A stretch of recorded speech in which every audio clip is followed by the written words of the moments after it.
안녕하세요. 매일 새로운 사연을 전하는 읽어주는 사연 라디오입니다. 구독과 좋아요, 많은 공유 부탁드립니다. 오늘의 사연 시작하겠습니다. 안녕하세요. 결혼 생활 중 가장 행복해야 할 신혼기간에 시어머니 때문에 잠깐 소란이 있었어요. 제 나이 29, 남편 30의 나이로 저희는 또래에 비해 비교적 어린 나이에 결혼을 했습니다. 취직 준비를 위해 등록했던 학원에서 서로를 처음 만났고 그렇게 같이 공부하다 남편이 먼저 취직을 하게 되면서 연애를 시작했지요. 취직은 남편이 저보다 1년 빨랐고요. 그리고 그 다음 해에 제가 취직에 성공했고 그렇게 제가 직장 생활을 1년 정도 하던 중 남편이 먼저 결혼 이야기를 꺼내왔어요. 자기도 이렇게 빨리 결혼 생각을 하게 될 줄 몰랐다고, 다만 한 가지 확실한 건 무슨 이유로든 간에 저를 놓치게 되면 평생을 후회할 것 같다면서요. 하지만 두 사람 다 직장 생활을 시작한 지 얼마 되지 않았던 만큼 모아놓은 돈이 여유로운 상황은 아니었습니다.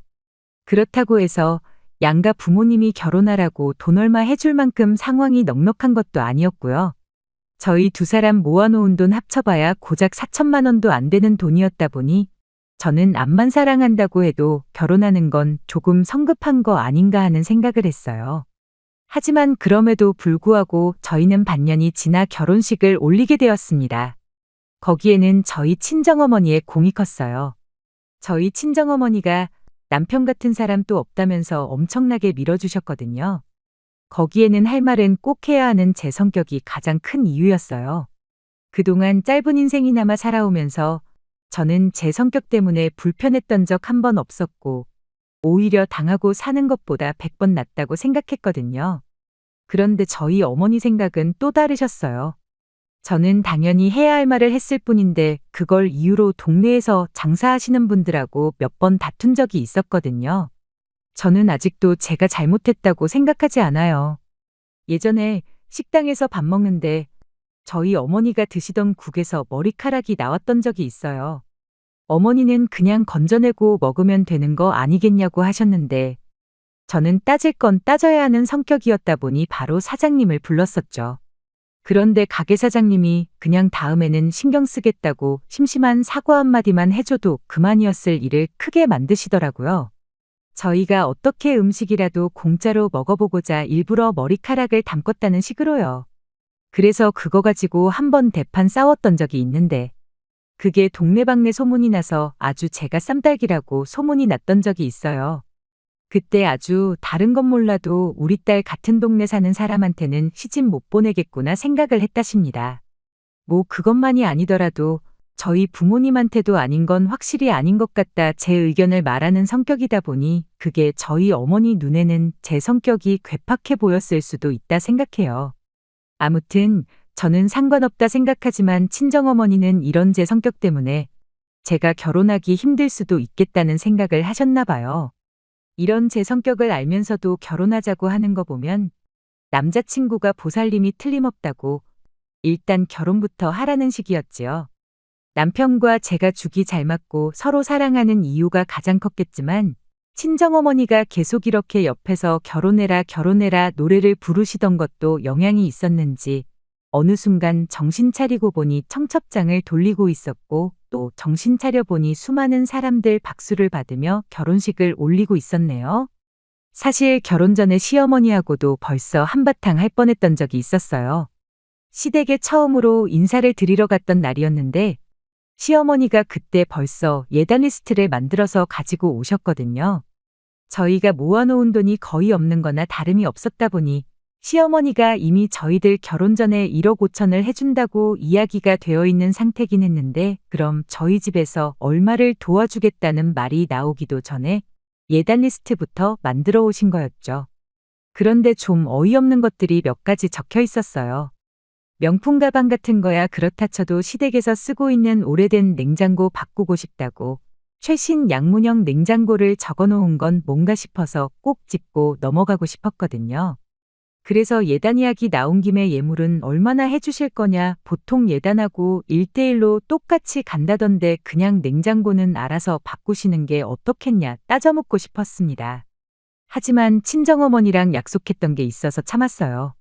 괜히 따박따박 말대꾸해서 좋을 거 없다고 그날은 그냥 아무 말도 하지 않고 가만히 있으라고 못을 박으셨고, 저도 그렇게 하기로 손가락까지 걸고 약속을 했던 게 있다 보니 그냥 참았어요. 그래도 다행이었던 게 다음날 남편이 느끼기에도 냉장고는 좀 아니다 싶어서 자기가 말해서 리스트에서 빼기로 했다는 소식을 전해왔다는 거예요. 남편이 엄마 편을 드는 게 아니고 중간 역할을 똑바로 해주니 참 다행이었어요. 그래서 제 나름대로 남편한테 한 가지 더 부탁을 했어요. 냉장고는 원하시는 대로 내가 내 돈을 써서라도 해올 테니 걱정 말라고, 대신 우리 집에서 신혼집 구하는데 나머지 돈을 다 해주실 것 같은데 그건 시어머니한테 그냥 대출받은 척하고 비밀로 해달라고 부탁을 했죠. 그랬던 데에는 이유가 있습니다. 이미 양가에서 본격적인 이야기가 나오기도 전인데 벌써부터 예단 목록 만들어 놓고 계신 시어머니를 보니 괜히 우리 집이 금전적으로 조금이나마 여유가 있다는 느낌을 내비추면 내비추는 대로 시어머니가 저희 집에 요구하는 게 더 늘어나지는 않을까 싶었거든요.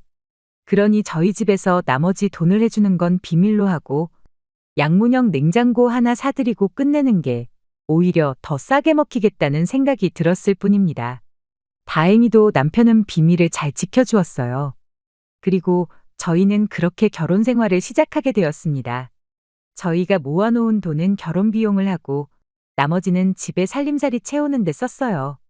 시어머니가 바라던 대로 시댁에 새로 냉장고도 해드렸고요. 친정에서 나머지 돈을 보태준 덕에 대출 하나 받지 않고 신혼집을 구할 수 있었습니다. 다만 시어머니는 나머지 돈은 저희가 대출을 받아 집을 구한 걸로 알고 계시게 되었죠. 시어머니의 금전적인 요구를 감당할 자신이 없어서 달리 말하자면 제가 꼼수를 부린 거나 마찬가지긴 한데 차라리 금전적인 요구를 듣는 게 나았었나 싶을 정도로 결혼하자마자 시어머니의 모진 시집살이가 시작되었습니다. 정확히 저를 괴롭히셨다기보단 제가 시댁에 얼마나 충성을 다하는지 그 모습을 보고 싶으셨던 것 같아요. 저희 집들이하기 일주일 전에 남편이 좋아하는 음식, 시동생이 좋아하는 음식, 시아버지랑 시어머니가 좋아하는 음식 각각 하나씩 해서 4가지 음식 리스트를 저한테 보내오셨어요. 집들이 음식은 그걸로 준비하라고요. 그런데 음식들이 하나같이 다 번거로운 것들 뿐이더라고요. 재료도 뭐 하나 겹치는 게 거의 없고 하는데 시간도 엄청 오래 걸리는 것들 뿐이었어요. 심지어 곁들여낼 밑반찬의 겉절이까지 준비해 놓으라고 하시는데 일단 알겠다고 대답은 했지만 아무리 생각해도 이건 좀 아니다 싶었죠. 그래서 집들이 당일날 집만 보여드리고 식사는 나가서 하기로 혼자 결정을 했습니다. 그날 해놓으라는 음식 그 어느 것 하나 준비 안 해놓은 걸 알게 된 시어머니 표정이 아직도 눈에 선하네요. 사람이 5밖에 없는데 뭐하러 번거롭게 음식을 많이 하냐고, 재료값 대충 계산해보니까 그 돈이면 그냥 소갈비 배 터지게 먹을 수 있을 것 같아서 그렇게 했다고 한마디 했죠. 시아버지도 시동생도 당연히 소갈비가 더 좋다면서 제 편을 들어줬어요. 시어머니만 혼자 기분 나쁜 티를 팍팍 내고 계셨죠. 아들 장가 보냈는데 며느리 음식 솜씨가 어떤지 봐야 하는 거 아니겠냐면서 싫은 티를 팍팍 내시길래 시어머니한테 암만 제가 요리를 잘한다고 한들 밖에서 파는 것보다 맛있게 하겠냐고. 그럼 제가 식당을 차려야지 왜 회사를 다니고 있겠냐고 한마디 했죠. 맞벌이 하니까 밥 먹는 건 걱정 마시라고. 점심은 회사 식당에서 먹으면 되고 저녁은 맛있는 거 몇 끼니마다 사 먹을 만큼 번다고 한마디 하고 말았네요. 시어머니가 제 반응을 보고는 말문이 막혔는지 아무 말도 하지 못하셨어요. 옆에서 시아버지랑 시동생이 시어머니한테 아주 임자 만났다고 하면서 엄청 재밌어 하더라고요. 다행히 시아버지는 시어머니만큼 까탈스러운 분은 아니셨어요. 오히려 남편의 참을성 있는 그 성격이 아버님한테서 배웠구나 싶을 정도로 신사적인 분이셨지요. 시동생은 좀 장난기 가득한 성격인데 앞만 날고 기어봐야 내 남편 동생이지 손윗사람은 아니잖아요. 그리고 성격도 그렇게 모난 것 같지는 않아서 시동생하고는 문제 생길 일이 없겠다 싶었습니다. 그저 문제는 시어머니 한 분뿐이었어요.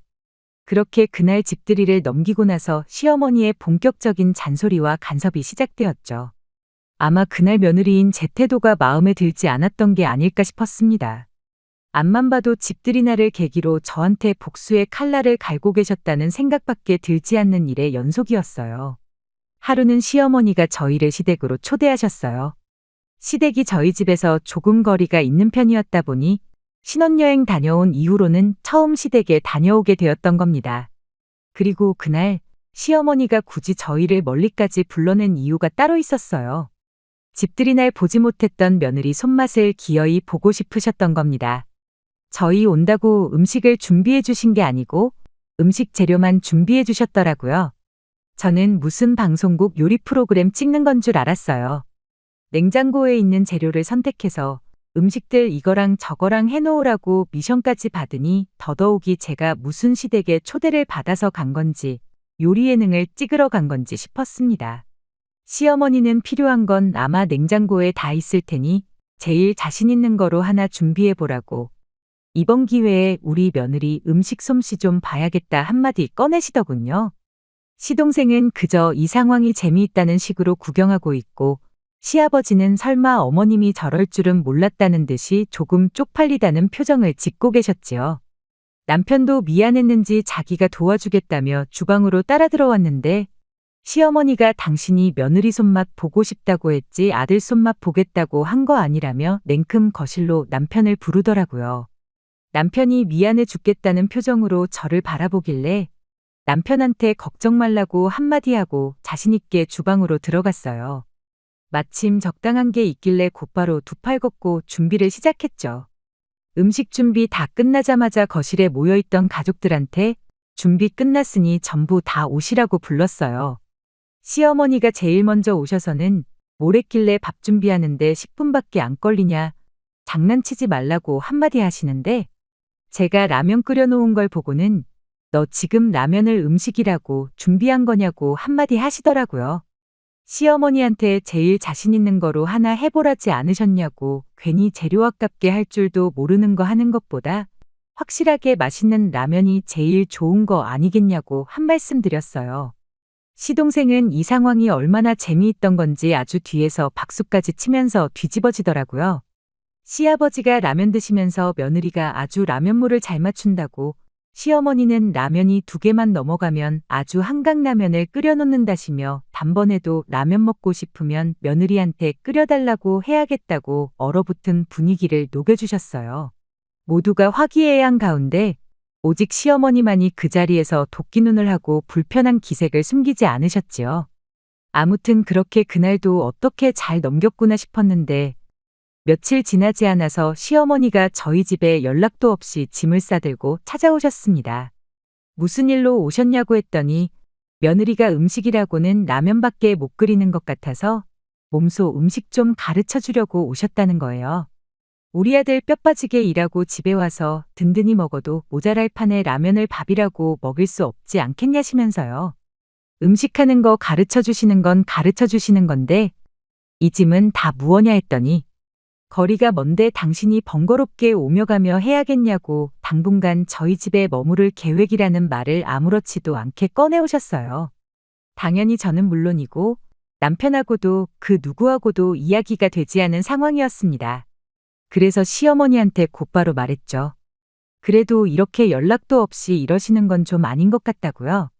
그랬더니 시어머니가 너는 맨날 왜 하는 소리마다 말대꾸를 하냐고 며느리가 고분고분한 맛이 좀 있어야지. 이참에 예의범절도 좀 가르쳐줘야겠다며 끝까지 저희 집에 머물겠다고 하시는 거 아니겠나요? 그래서 제가 바로 말했어요. 맞벌이 하는데 음식을 저만 해야 하는 법이 있는 건 아니지 않냐고. 정음식을 가르쳐 주셔야겠으면 한동안 남편 시댁으로 보낼 테니 남편한테 직접 가르쳐 주시라고 했어요.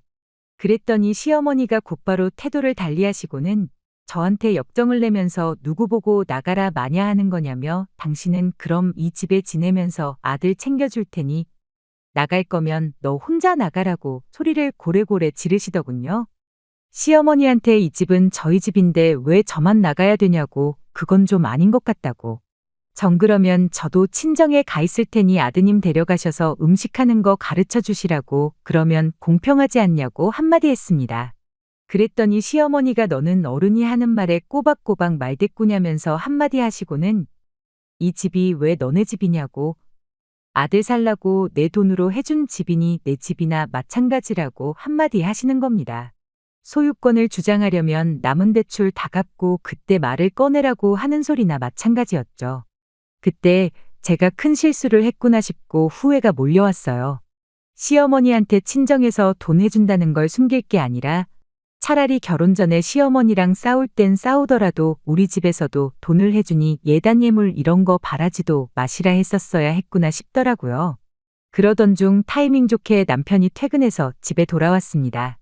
시어머니가 집에 와 계신 것부터 시어머니 표정이 안 좋은 것까지 보고는 상황이 좋은 상황임은 아니겠구나 단번에 눈치챈 남편이 먼저 시어머니로부터 제 앞을 막아서고는 무슨 일로 오셨느냐 한마디 묻더군요. 어머님은 당연히 아들이 당신 편을 들어주겠다고 생각하셨던 건지 어른도 몰라보고 말대꾸만 하는 며느리 버르장머리를 고쳐놓으러 왔다고 강한 어조로 한마디 하셨어요. 남편은 그 말만 듣고 무슨 일인지 어떻게 아느냐며 상황 좀 제대로 이야기해달라 다시 말을 꺼냈고요. 시어머니는 몸만 덩그러니 시집 온 며느리한테 인생교육 시켜주려고 그런다면서 남편 오기 전에 저랑 나눈 이야기들을 다시 한번 읊으시고는 저를 이 집에서 내쫓아버릴 생각이다 한마디 하셨어요. 그 말을 들은 남편이 알겠다고 대답을 하고는 조용히 창고에 가서 가방을 하나 꺼내오더군요. 그러더니 주섬주섬 자기 짐을 챙기기 시작했어요. 시어머니가 그런 남편의 행동을 보더니 얘를 내쫓는다고 했는데 왜 네가 짐을 싸냐며 한마디 하셨고요.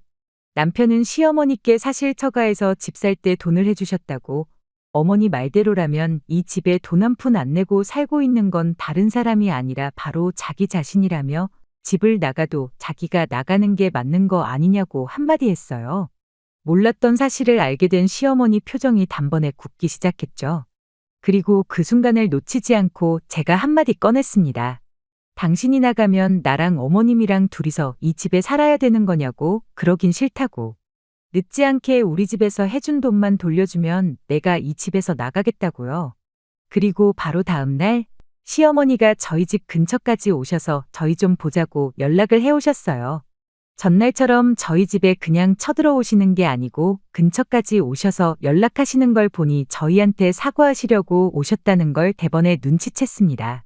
그래서 자리에 나가자마자 제가 먼저 시어머니한테 죄송하다고 사과를 드렸어요. 제가 사소한 다툼 피해보려고 했다가 일만 더 키운 것 같다고 저희 집에서 돈 해줬던 걸 숨긴 거 정말 죄송하다고요. 안 그래도 친정부모님한테 숨길 걸 숨겼어야지 하고 한 소리 들었다고. 어떻게 연락드려야 하나 고민하다가 또 어머님이 먼저 저희한테 연락하시게 만들었다고. 정말 죄송하고 쥐구멍이 있으면 숨고 싶다고 최대한 어머님 자존심 상하시지 않게 조심해서 사과를 드렸습니다. 시어머니는 제가 먼저 죄송하다고 나올 줄은 생각도 못 하셨었나 봐요.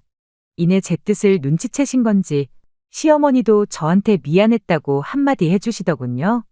안 그래도 시아버지한테 왜 멀쩡히 잘 지내고 있는 애들을 갈라서게 만들지 못해서 안달이냐며 한 소리 들으셨다면서 당신도 시어머니가 된 게 처음이다 보니 아들 생각만 하고 며느리 생각은 하지 못해 큰 실수를 했다시면서 말이죠.